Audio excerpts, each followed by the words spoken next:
What would happen if you found out that the only real fight you have in this lifetime is with yourself? Let's talk about that. Welcome to When I Stop Fighting, the podcast. My name is Daryl Dittmer. Today I'm joined by Jeanne Comeau.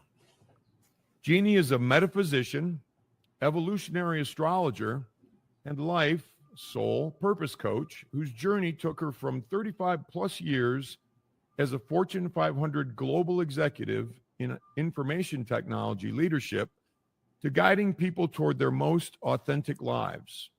Jeanne's blend of practical leadership and deep metaphysical insight brings clarity, credibility, and a touch of magic to every conversation. She's earned advanced degrees in metaphysical science and holistic life counseling, is an ordained minister, and holds coaching certifications with the John Maxwell Leadership Team and Gallup Clifton Strengths Finder. But what really sets Jeanne apart is her gift for helping people discover who they truly are, uncover their life purpose, and move into inspired action, grounding ancient wisdom in everyday experience. Welcome, Jeanne. Wonderful to have you. Thank you, Daryl. It's wonderful to be with you, and hello to your audience. I'm so happy to share time with everybody here today. Thank you. Thank you.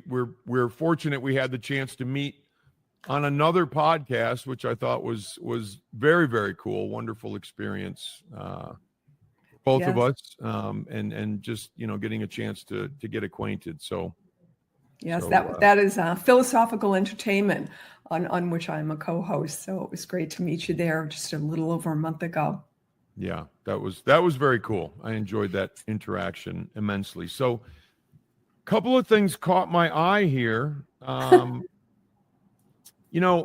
I was younger, and I know you mentioned you've read some of my first book, and one of the things that got me, because I came from sort of a traditional religious, I'm a recovering Lutheran, and I don't mean that in a disparaging way. If you've enjoyed I know When that. I Stop Fighting the podcast, please check out my books and my journals that I on my website, DarylDittmer.com. Enjoy a 15% discount. But I was by introduced using the code after I got podcast, sober to Daryl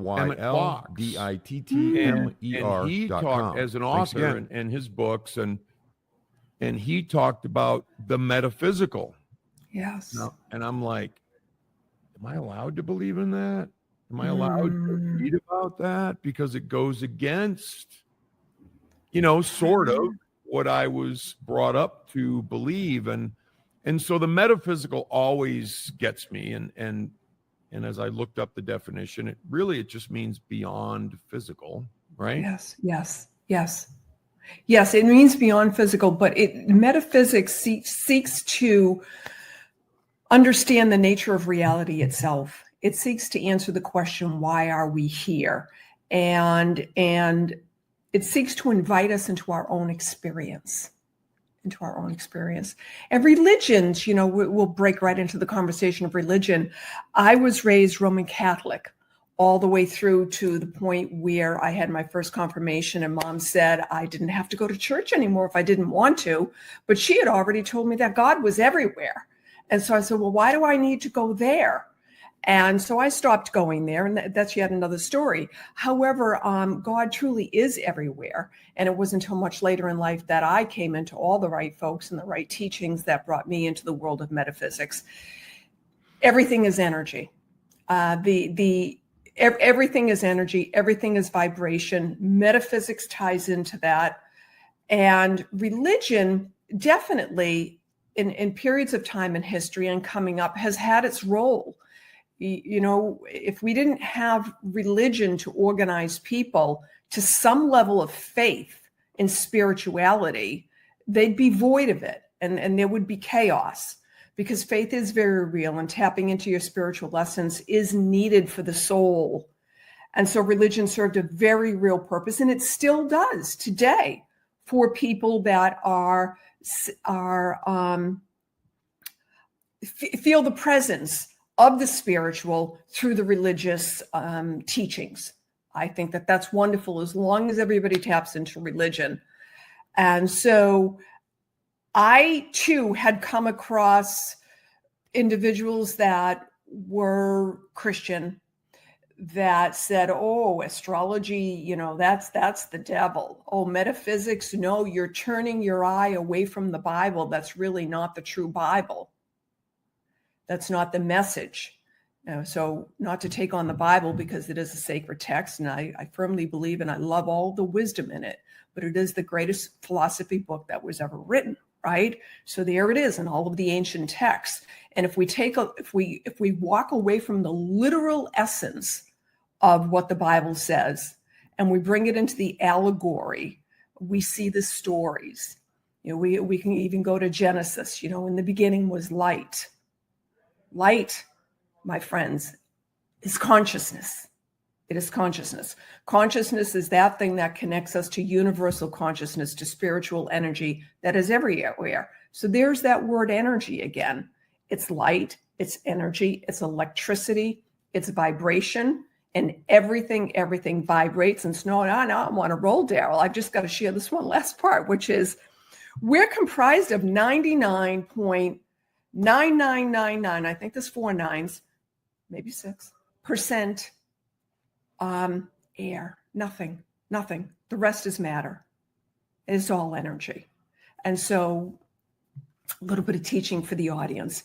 We are not matter. We are vibration. We are energy. We are light. We are conscious beings. We're spiritual beings in a human body. So.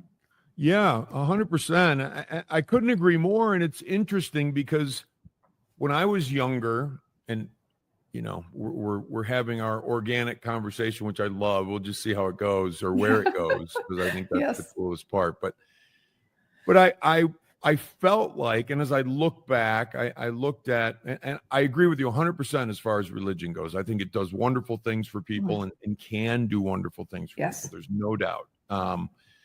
But I look back and I think, when I think about my experience with religion, it was focusing on the outside. It was focusing on the rituals and you have to do this. And if you don't do this, you're in trouble. And, you're going to a really bad place. And so there was fear and guilt. And then I started to look at a different way of perceiving me, the real me, the energy me, right? Not the Daryl, the body me, which is I think, it took me a while to sort of get into that way of looking at life and what is real life. And real life is sort of what's in here motoring around that keeps this meat suit moving around and all that sort of thing, right? It's absolutely, it's universal consciousness. And so there's many words. So I'll use different ones. Some people don't like to say God. I like God. There's universal consciousness, this source, higher presence. There are many ways to look at it, but there is an omnipresent, omnipotent energy that ties everything together, that has made us. And, when we think, if we just look out at nature and we just look at things growing, what makes them grow? When you talk about what's inside of us, it's not my body breathing. It's that energy that keeps my body breathing. And when there's no more purpose for my body, it'll stop. It's just like that. And we'll get into reincarnation later. No, that's great. So I know we're going to touch on a whole bunch of things, but one of the things I love to do, and I think is so important for people to be acquainted with you, Jeanne, is to tell us a little bit about your story and how you came up and came through and the journey and what brought you to a place where this is what you're so focused on. I think that'll be a fascinating story. I'm excited to hear it. Okay. Well, it's interesting, Daryl, because on your podcast, this is the first time, so I want all your viewers to know that I've actually aired my story. So I read Daryl 60% of your book, and I love the book, and you've got a lot of great sayings. We'll touch on those, but the thing that stood out to me the most was your willingness to be vulnerable and share yourself with others, because we learn through other people's story. And perhaps you experienced this, but I certainly did, where I hid behind my story. I didn't want people to know the truth. There was a time in our country where if people really knew my story, I'd be frowned upon. So what is the story? There's always the parts of it. I'm the fourth of 9 children. 3 older sisters, 5 younger brothers. My dad ended up, unfortunately, being a very severe alcoholic. So we could not count on him. And mom separated from him when I was 8 years old. We left the house that had been foreclosed to the bank and moved into public housing. And the fourth of 9, so mom was a single mom. She was a single mom, and she was born in 1926. They made really, I think they make strong women all the time, but she's my hero, just so everybody knows that. You'll hear a lot about mom. We called her Ma. But I became mom's right hand. It just turned out that between the 4 oldest and the 5 youngest, there was a 3-year break of time. And naturally, I fell into the caretaker role. Mom had to work, and so I cared for the siblings. And just to give a very simple view of how responsibility came really early for me. I was 13 years old. I had entered the 7th grade. So that's the middle school. I had left the elementary school. That's how it went in our town. And I had 5 younger siblings, all in the elementary school, all in 1 through whatever grades they were in. And it was PTA night. Mom couldn't make it. She had to work. And she said, Jeannie, you're going to PTA night. And I said, what? And she said, you just go. And I remember, Daryl, how important that moment was, that I picked the best dress. We didn't have a lot of great dresses, but I picked the best dress. I made sure that I would look the part. And I went there. And I had to walk quite a ways to get there, but I got there and I talked with each and every teacher about each and every sibling, and brought home, their folders. Remember how we did the folders at that time. And the next morning had a very serious conversation with mom over breakfast about what I learned about all the children. And the funniest story I learned was my younger brother, Joey, every peanut butter fluff in our sandwich that I made for him to go to school with was shoved in his desk, so he wasn't eating those sandwiches. So I came up as a caretaker early on. I left the home at the age of 18 and got my own apartment, got a job. We lived in public housing. We lived on welfare, dependent children. Just to take it back a step for our viewers, I remember, and there's a song about this, waiting for the welfare check. Well, I had to sit there and wait for the welfare check so nobody would steal it. You see? Very interesting. But I'll tell you, I never felt like a victim back then. So there's mom. She would say, well, Jeannie, you're getting the best upbringing there could be, She had a lot of great sayings, but another one of her great sayings was, your life is what you make it. And she would say that over and over again. Your life is what you make it. Another one was, I didn't raise no sheep. She always say no sheep. I didn't raise no sheep. Right. So when all these great sayings that that instilled in each one of us individually, a sense that we belonged, that we were just as important as everybody else. But needless to say, then you get out into the world. So I, through a grant, thank goodness for grants, right, from the government. I got a $400 grant. I got into junior college. I went in to be a lawyer, and not a lawyer. I wanted to be a lawyer. I thought I couldn't be that. That I don't have the money for that schooling. So I thought I'd be a legal secretary. Well, I could take the shorthand because that was fun, but I couldn't read it. So I said, well, this is not going to work out.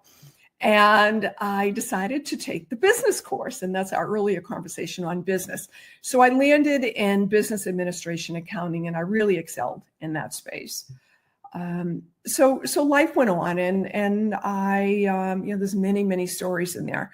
But from the upbringing, a lot of people have hard upbringings. Some people can even have hard upbringings when they're wealthy.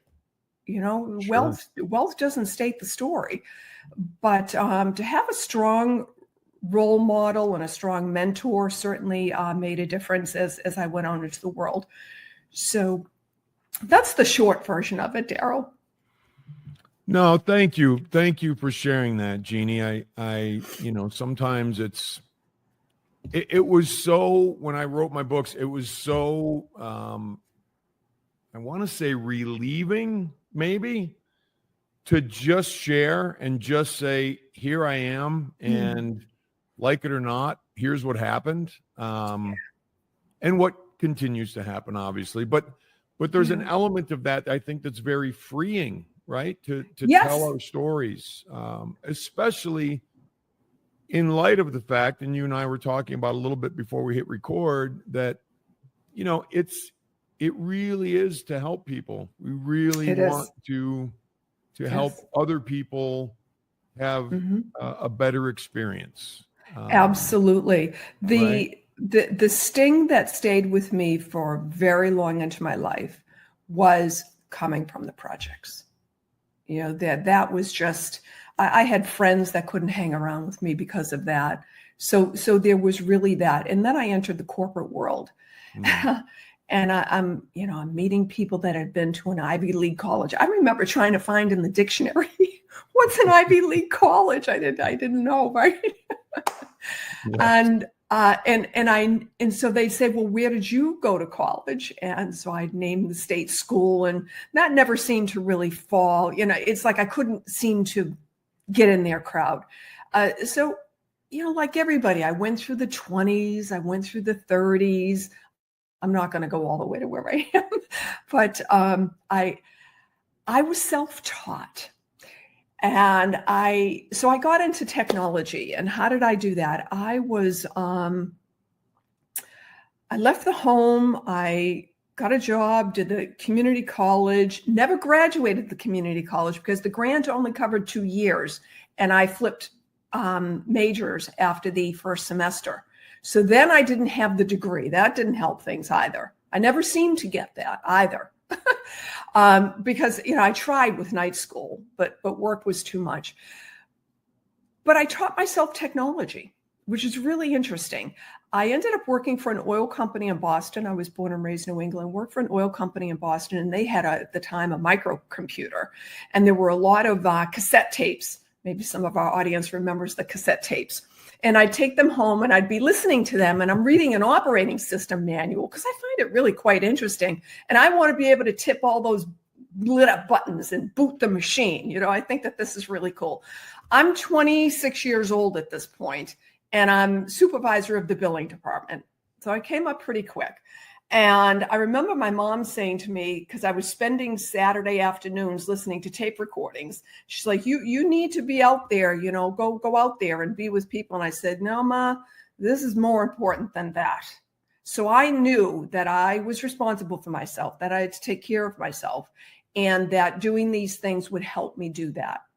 So, one thing, I've interviewed for a job only once in my life. And that was the job that got me to the company that I learned all about the computers with. Actually, I'm going to take that back, twice in my life, because then I left that company, and from there it was a whole trajectory. Landed in one of the big banks in their financial services technology department for 20 years, SVP, okay, there's a title, but program management. So this really starts now, Daryl, to come into my story as to where I am. The best part about being a program manager was team success for me. Not for me, but for the team. You see, I could all along feel the energy of the people.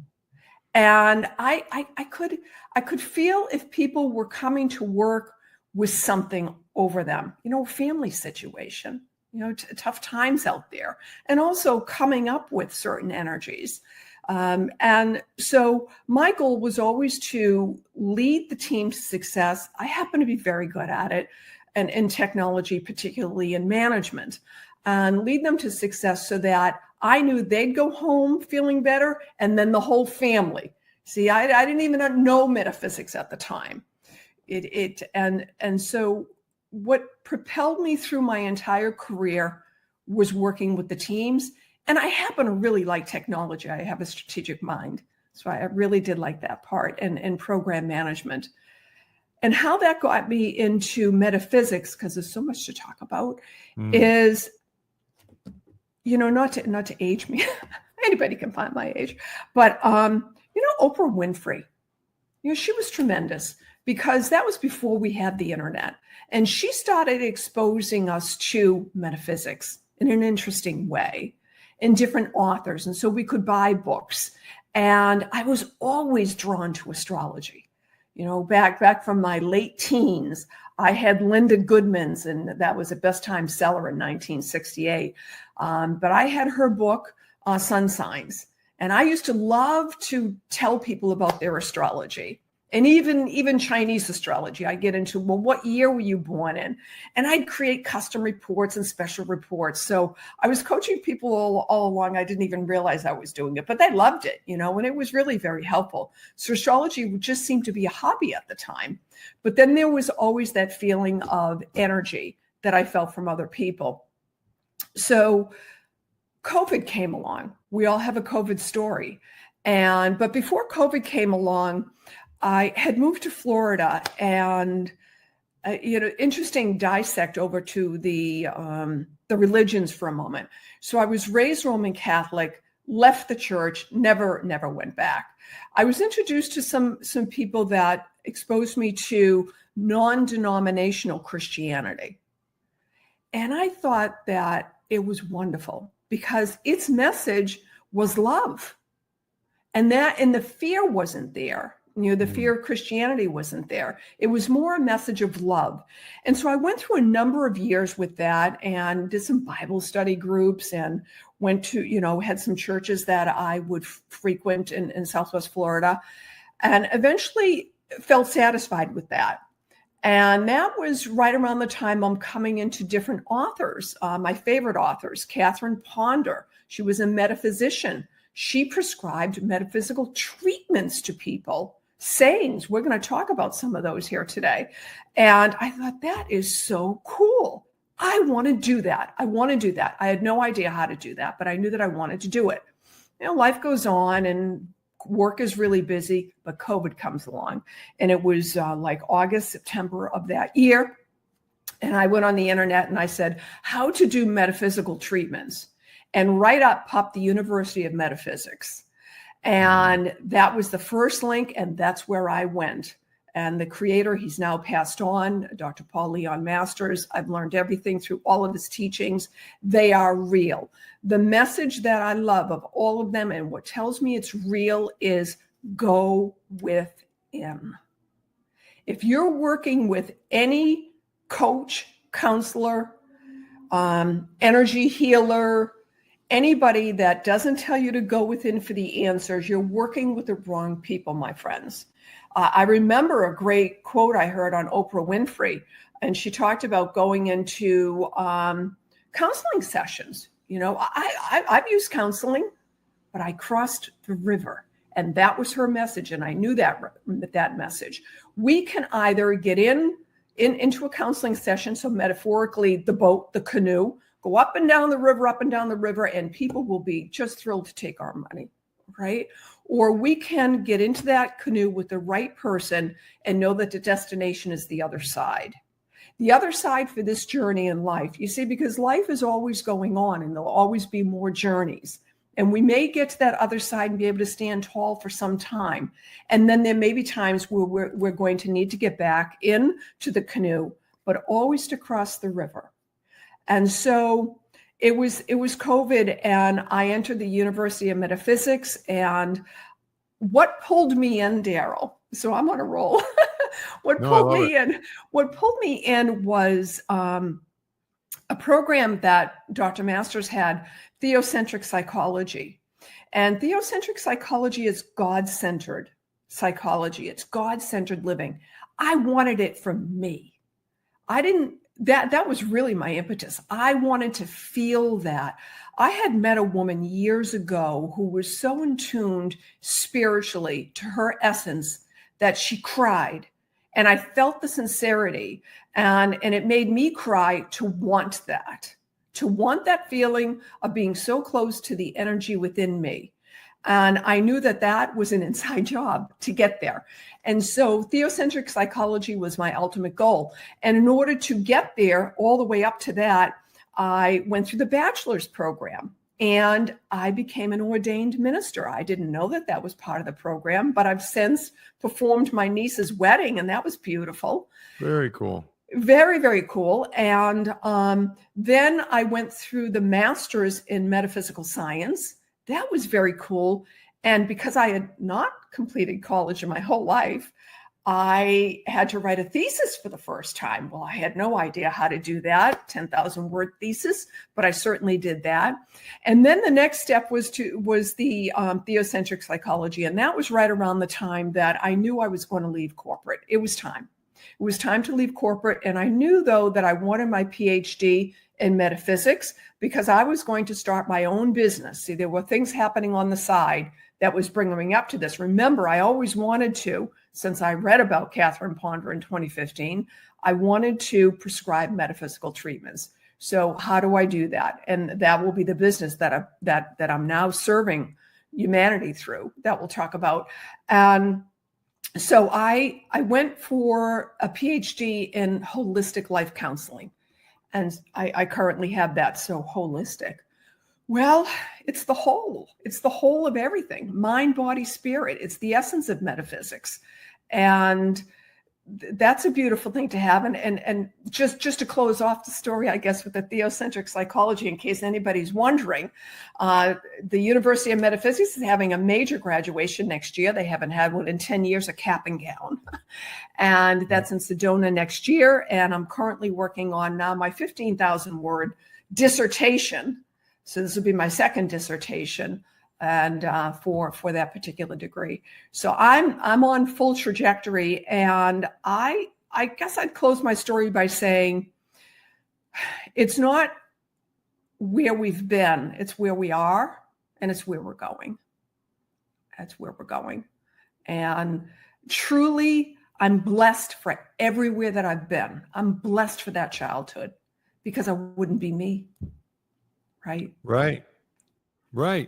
Thanks for listening, everyone. No, that's great. I love it. And I love the additional story stuff, because that's really what an impressive career you had, in terms of just going out there and doing life, and I'm a huge fan. We got to have I love my head in the clouds, but I also like my feet on the ground, because we still have to do stuff. Right? Yes. We still have to put food on the table. We still have to do things, right? And I think that's crucially important for all of us. So in terms of your development, because it sounds like with having coming from an alcoholic household, right? And yes. That had to affect how you perceived or perceive life going forward, right? Because I think those are, and sometimes what I've found, you have to go to a certain place to want to go to a different place. In terms of, sometimes we have to hit some sort of a bottom. We have to find out, like, hey, I can't do it anymore. I need to surrender. I need to change. Were there moments like that for you throughout this journey? Yes. And what's interesting is, I read in your book, Daryl, how you had your first drink at the age of 13. And we have that similarity. It was Christmas Eve, but maybe a difference is that I remember sitting there and my mom was sleeping, and I thought to myself, no, this is not what I'm going to do. And I poured it out at the age of 13. And so I didn't, that never became that. I never had a situation. Well, I'd have the party situation. Certainly there would be the nights where, maybe I shouldn't have had an extra one. Those days are long gone. But more when I was younger. And drugs, the drugs came in, but never strong for me. It was a marijuana thing, and that never hung on. And I think it was more attributed to my mother than anything, and her steadfast, you've got to make your life. And I thought that I would never make my life that way. Cigarette smoking, I saw how you took that on and giving that up. That was a really hard one, but I managed to do that at the age of 24. So I didn't really have that habit for very long.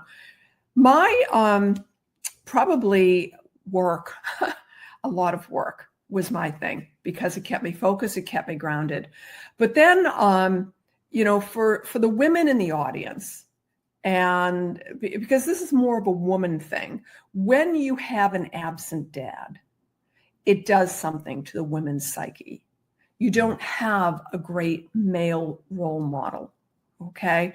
So where my troubles came in was picking the wrong men, or should I say, letting them pick me and saying, oh, great, somebody wants me, because there's that lack of self-love from a male figure when that's not in your life. And so for all the women out there that might be experiencing that, know that there's a lot online that can talk about that and help you heal that. And I remember there was a singer, her name was Donna Summers, and she's got some great songs, but she's passed on now.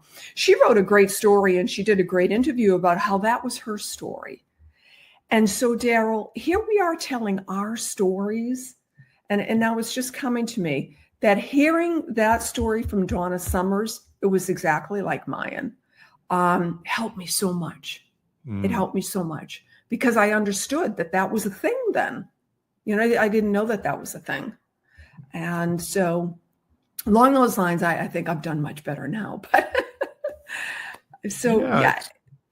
Life, you'd mentioned it earlier, and I know we can expand upon this at any time, but that, life sort of happens maybe as a result of something that happened previously, or these are the lessons we need this time around, that sort of thing. Mm-hmm. And I have, I know that there are certain things for me in life that I've had to learn and learn and learn. And, you keep getting the same lesson, right? Until you learn it. But then once you get that lesson, it kind of goes away. Like you don't get it anymore. It does. And you mentioned earlier about, who makes the grass grow, who makes things sort of flower and bloom. Mm-hmm. It's not me. No. I'm not in charge of that. I'm not in charge of the lessons. I'm not in charge of, bringing me to my highest self, whatever that is. Sounds like you feel the same way. Well, I think that this is a great time to bring in evolutionary astrology. Cool. Let's go. And the reason is that life evolves us. It evolves us if we choose to be evolved. And I love your message of choice, Daryl. Like, I couldn't agree more. So just to introduce evolutionary astrology to the audience, I am an evolutionary astrologer, and I'm a metaphysician and a holistic life purpose coach. And I round all of these things up into a very unique program. We'll provide the details of the website. The foundation, or the layer that evolutionary astrology must lay on, is reincarnation. Reincarnation, in that our soul lives on. It is the soul that's inhabiting the body. We are a spiritual being in a human body. And the soul comes into a particular lifetime for a reason. And it comes into a particular lifetime to learn lessons that the soul needs to learn.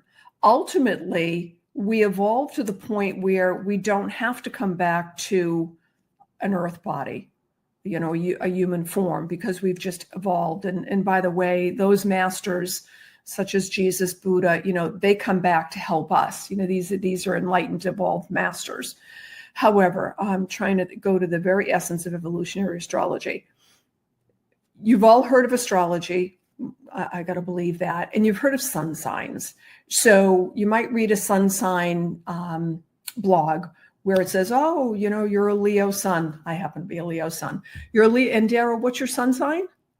Sagittarius. Sagittarius. He is the philosopher seeker.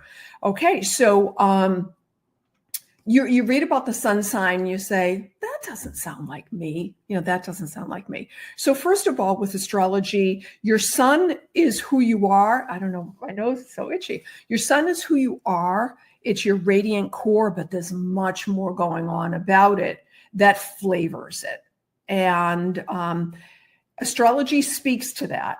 Traditional astrology will have told you, well, you're a Leo sun, so you're these things, and you have the potential to do these not so great things or feel these not so good.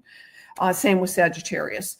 Evolutionary astrology takes a look at your sun and all of your other planets, their positions, and it says, why do I have the chart I have? Why do I have this chart in this lifetime?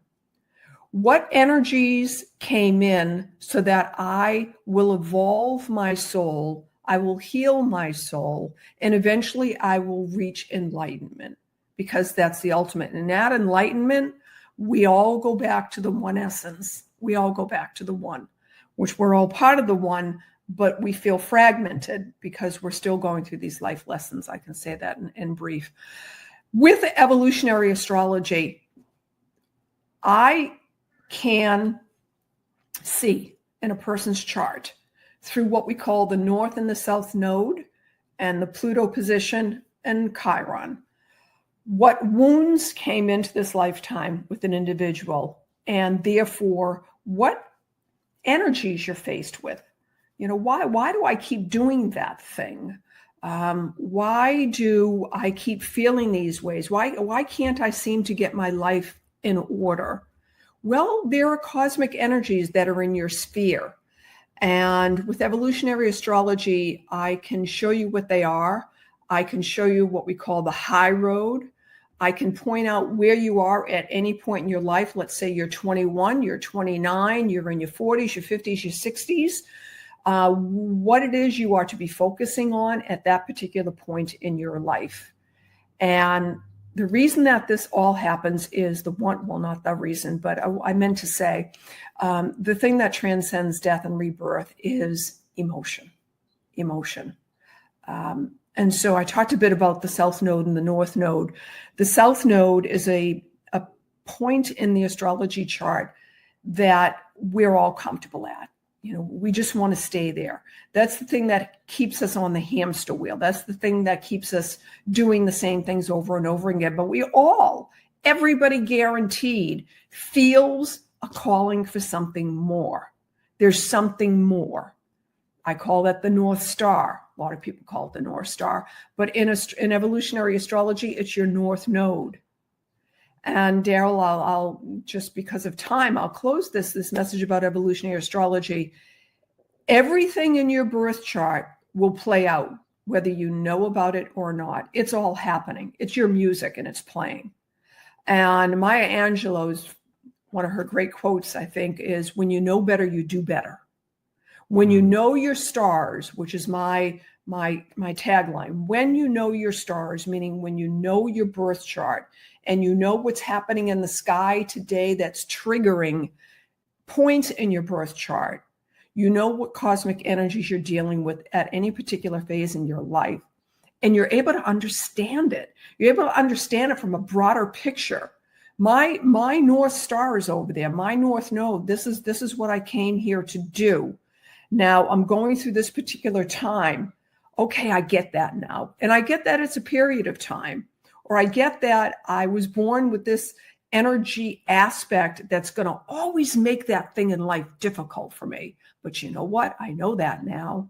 And it's not going to be so difficult anymore. It's only difficult because I chose that as a soul lesson for this lifetime.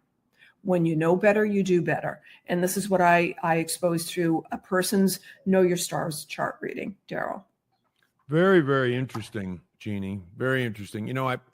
there's always been something in me that has, and I haven't pursued it, in any great way, but traditional Chinese medicine that has a lot to do with energies or, Yes.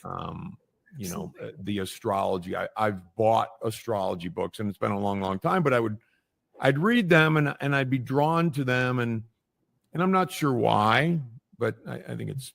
I think you were looking for answers. Right. You were looking for answers. Absolutely looking for answers. And so, I've spent this lifetime investigating a whole bunch of things. I will say, this is a little side note, but in my second book, I talk about northerly and southerly trajectories and where we're comfortable. And I call it, if we want to head to this place, I call it true north, but very similar to the North Star. It's exactly the North Node. Yeah. Yeah, exactly. So what are we doing, right? Like in our lives to get to that North Star or true north or North Node. And that's where the evolutionary astrology comes in as a life tool of transformation, because it gives us the information that we need. Excuse me. It gives us the flavor of the information that we need to understand. It's interesting to me. I always see the South Node playing out in a person's life. Absolutely, it's played out, especially in the childhood and in the coming up. And some individuals have moved beyond it and already brought in parts of their North Node, but they haven't quite got there and didn't really know that that's what they were supposed to be doing. So my clients just feel so empowered. And, I think I'd love to share this. I think that this is a good time, Daryl. It was just today that I received an email from a client that I read for last November. He's 34 years old, and he writes this: "Now that some time has passed since the reading, I can say that it was a very great moment for me. It has steered me closer to becoming my best self." Now, I just got to stop there, Daryl, because that's why I do what I do. Okay, that even with those technology teams, that's why I did what I did. You have really helped open many doors here. I'm eternally grateful. Thank you, he says. And I wish that here, just right off the press today, and I wish that those in need may experience some expansion into their true selves. Isn't that beautiful? Isn't that beautiful. Beautiful. I think the interesting thing is I wasn't, and I think many people aren't, when we're young, we're not presented with, you can move toward whatever, North Node, True North, or however we want to refer to it. And that because I feel like we're given this little box of stuff, like, okay, here's what you're allowed to do. Here's what you're allowed to believe. Here's what our family has believed for 6 generations. And, here's your stuff. And we're told who we are. Right. And we don't know that it's this expansive, more it's expansive without end. Well, there's a couple points there. We're told who we are. And when we try to say, no, that's not who I am, I'm this, they shoot you down. They shoot you down, and they shoot you down, and they shoot you down. And we wonder why people lose confidence. And we wonder why, Daryl, people go to substance abuse and whatever other form of escapism, because they can't be who they truly are. Astrology is going to gain more prominence. We're going to see it more and more. And there's many astrological big cosmic reasons why. Which, by the way, if folks sign up for my newsletter, I'm always writing about what are the big energies happening in the sky. This is a time like no other. Conversation for another day. I believe that astrology should be taught in schools. I believe that parents should, and Dr. Masters at the University of Metaphysics, he didn't teach astrology. He knew, and he practiced it, and he didn't believe in astrology until, and there's a story there, but then he ended up reading some 2,000 charts over 10 years. And he found it amazingly credible. And he said, imagine a child is born and you're able to read to the parents for the child what wounds this child is coming in with and how this child can blossom. We know that through evolutionary astrology, and we can share that for the children. And so in school, one of the things I happen to like uniforms in school, only because it takes away the competition. It lets us be more our inner self, because we're not that outer thing that we have to wear. And if we know astrology at such a young age, we are so empowered. So empowered. Just me at a young age, knowing that I was a Leo. That's all I knew, that I was a Leo. But just knowing and reading up about all of that was very helpful to me. So when I'm and I'm just playing this out, but the parents have to be able to withstand this new information, right? Yeah. Like they have to be able to buy in and to help their children if this scenario They have to be out. willing to give up their ego for the child. Right. And their preconceived notions and embedded beliefs. And I think that's the journey, right? Like that's the entire journey of our lives, is to, for me, it's been to shed all of these things that aren't true and then find the simplicity in the truth. Yes. And so can you imagine the relief of coming up as a teenager? And of course we put it into teenager speak, right? The relief of coming up through your 20s and your 30s, of not having to go through the mental machinations of figuring out what you could have already known.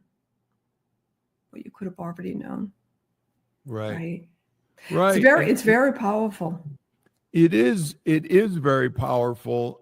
And not that I've experienced that per se, but I've definitely experienced life, and I've experienced that journey of discovering and letting go and surrendering and all of these things that have played into whatever I am today, which is, I love what Joseph Campbell says, that eternity has nothing to do with time. Absolutely. And eternity is right here. It's right now. It's right here, right now. Now is the only moment in time. Actually, it's all right here. And I, part of my bio on my website, I started out by saying, I had an endless endless library of books that I had read, something like that, always going from one to the other. Is the secret here? Always going from one energy healer to another, a Reiki healer, or this healer, or this healer, because I was always working with energy. I just innately knew about energy. And then that didn't seem to help.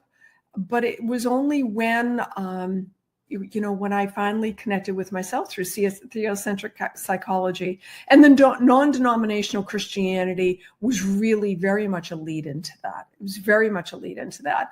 And I'll add, it was January of the COVID year. And I decided to, and I don't know why. I mean, I didn't even know COVID was coming. I didn't even know the metaphysical universe was coming, which brings me to the last chapter in your book that I read, which is, we don't know what's yet to be. And I just break off. One of my favorite phrases is, I look at wonder at that which is before me. So that's a metaphysical teacher who's not Florence Scovel Shinn. She's from the 20s. But it was in January, the COVID year, not knowing any of this was coming, Daryl, that I decided to really study my stars. I don't know why. Just really, I thought I'd had astrologers. I'd done a lot of study, and I decided to study it this way. I decided to look back in my life. So in astrology, there are things called transits. The sky is always changing, and there are major phases of life that come with the outer planets. And so I was studying the outer planets and looking back in my life, and I mean, I wrote a book for myself, really. I'm like, you just can't make it up because, oh, yeah, that's when that happened. Oh, yeah, that's when that happened. Now, if I'd have only known, I'm not saying I wouldn't have done those things, but I'm sure I would have done them differently if I'd have known the energy I was dealing with. And if I'd have known my North Star, which, by the way, is very much what I'm doing here today, very much. And I learned that through my own study. In January, February, March of that year, really got to know who I was. I launched my first business. I never really launched it out, but I founded my LLC, and I thought that would be what is happening today. But this is morphed. What I'm doing now today is morphed beyond my wildest imagination as to what I would serve the world with. Isn't that the coolest in a beautiful thing ever? way? Yes.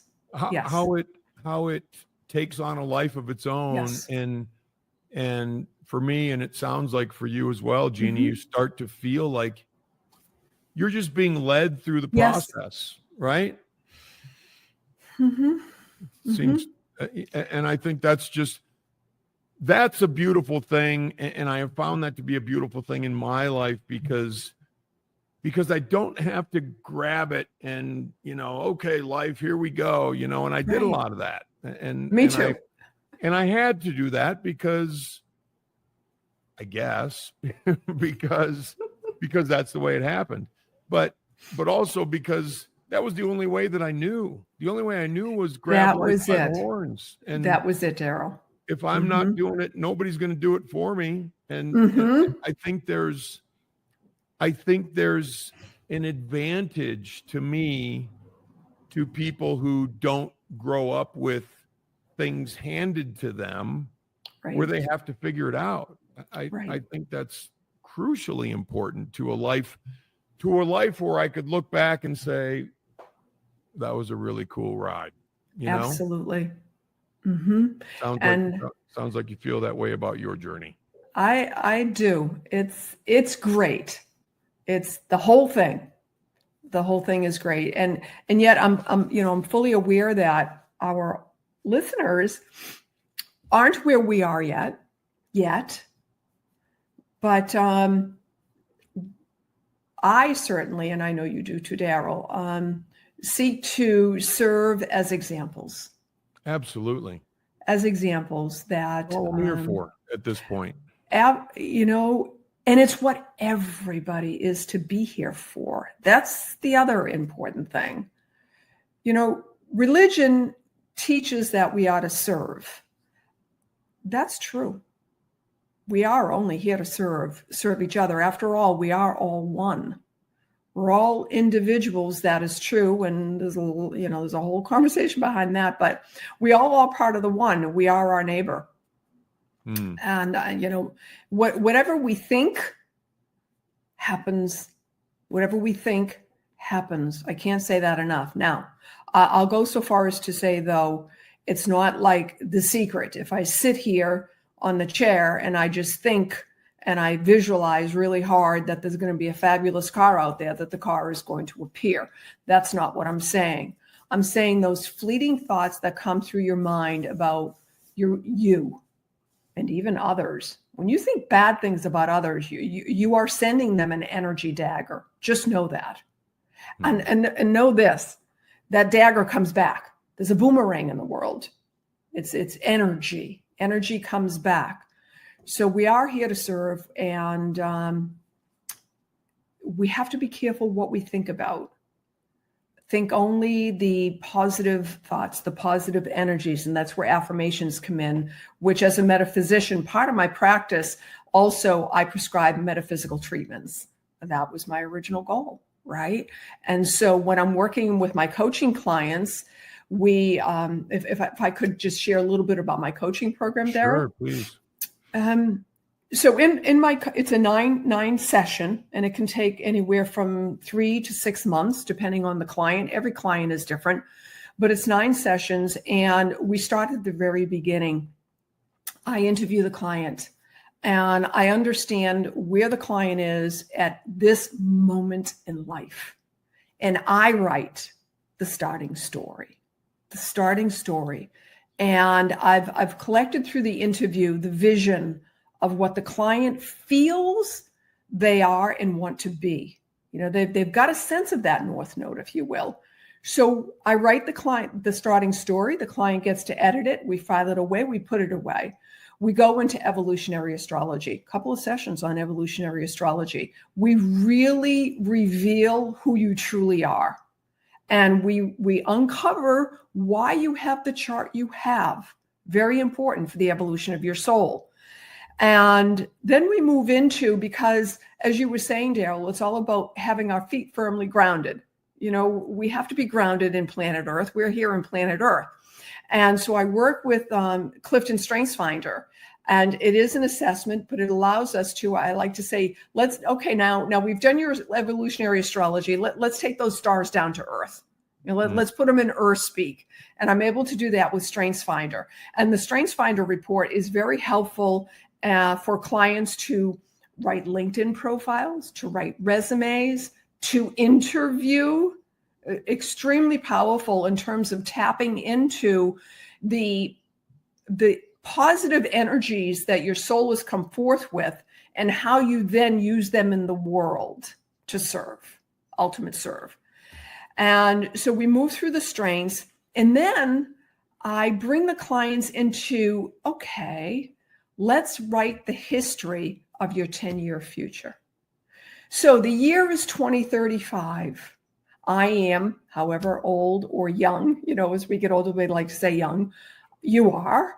And 10 years ago, I decided to really get to know who I am, or whatever phrase the client chooses to put there. And this is what happened. This is what happened. So it's a story. And I write that with the client. And so as the client writes the story, they get to morph out really their path to that North Star, that calling that they felt, but they just couldn't put words to, right? And then we write an action plan. Yes, there's got to be a plan. I'm a program manager. And so program management comes in, and I'm a strategist. So there's a lot of strategy there too. And we then start to work in the life, in the real world, and what's going to be the trajectory over the next 1 to 5 years. How are we getting there? And then there is, let's make it happen. So depending on how the client moves through those 9 weeks, sometimes we're at let's make it happen at week 7. Sometimes we don't get there till week 9.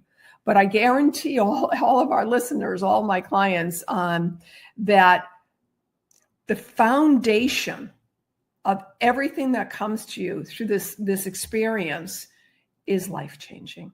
And it is life-establishing. I've seen it with my clients. And so I wanted to share that. That's the full coaching experience. And if you go to my website, everybody, I turn nobody away, can certainly sign up for a complimentary discovery call. Let's just talk about it. And I'm happy to talk to anybody. And along the way, as I said a little bit earlier, of course, are the metaphysical treatments. Everybody's is unique. So I talk about affirmations and visualization and how to do it, etc., to help you along that plan. That's very cool. Full program. Yeah, thank you for very unique. That. Yeah, I'm a big fan of, because I had to find this within myself. Do you find that your clients come to you at the point where they're willing to do the work, or do you have to bring them through that process? Or they come at the point where they're willing to do the work and for the full program. So it's really very interesting. I have clients that sign on for the astrology, the evolutionary astrology reading, but they're not ready for the full work yet, which is perfectly fine. But that astrology reading really plants a lot of seeds. It really, and so then I've had clients come back and they want to enter the full program after they've gone through the evolutionary astrology reading. But what's interesting, Daryl, is I'm I discriminate. I choose clients. All right. Because I will never be a person that will take anybody up and down the river. I don't believe in it. I will take you across the river. And if I feel that a client just wants to enter a relationship, a coaching relationship, to lament, if you will, and stay in victimhood, I will need to move them on. They're not ready yet. And Right. that is perfectly fine. There were times when I wasn't ready. All right. The time just hasn't come yet, but the time will come, and I'll be here. So I think that's such a profound truth is, people say, I think it goes the same with us. People say, oh, are we headed toward a recession? And I say, well, we're always headed toward a recession if we're not currently in one. And I think the same thing happens with people is, if they're not ready yet, they're getting ready. Life is happening, right? And that's how it goes. Yes, I have a 72-year-old client, and as long as, and it's interesting, there's no end. There's no end to transformation. Right. It's as long as you're here, transformation is here. It's what life is all about. Yeah, I couldn't agree more. And I know you and I could continue. We've already been going for a bit now, but we could. And thank you for sharing all of your knowledge and your wisdom and your wonderful, your creation in terms of your business and helping people. I will put all of this information in the show notes, but if you could let our audience know how they find you. Certainly. JeanneComeau.com. JeanneComeau.com. And you'll come into my homepage. Maybe you'd be interested in, first and foremost, signing up for the newsletter. Just skim to the bottom. Come on to we're releasing a new newsletter tomorrow. That's the month of June. And maybe you're interested in an evolutionary astrology reading. Maybe you're interested in purchasing that for someone special. So we do actually have that as well, where you can purchase a gift for someone. Maybe you're interested in talking with me about what's possible. And I'm always available for that as well. So I look forward to communicating with each and every one of our listeners, whichever way works at this moment in time. And if now is not the time, then when the time is right.